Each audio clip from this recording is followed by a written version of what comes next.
Hi everyone, I wanted to show you what I've been doing. I've been making these packets of coasters. I've been making 8 to a set, or you could make 4 to a set.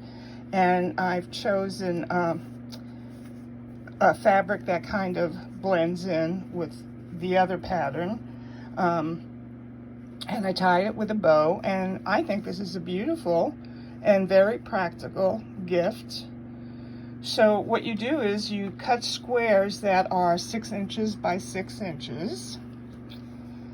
And then you take a coordinated fabric like this one and put it face down on the printed side, the good side of the fabric.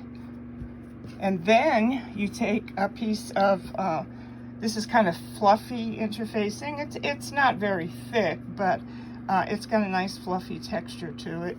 And then you pin it all around.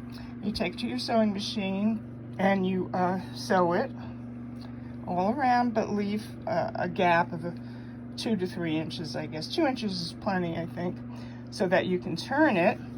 And then once you turn it, you're back at your machine and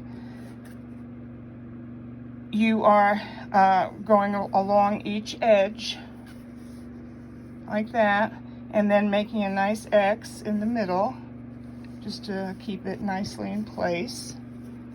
And you can decide if you want to make a set of 4 or a set of 6 or a set of 8, and they make just lovely and practical gifts. So there you go. I've got kind of my assembly line set up, and I'm really enjoying doing them. They're just wonderful little projects. So I hope you like these, and I hope you'll decide to make some for your friends. And if you do, let me know and send me a picture. That would be so fun to see. Have a great day, have a great evening, have a great week, have a great month, etc. and so forth. And I'll see you next time. Bye-bye now.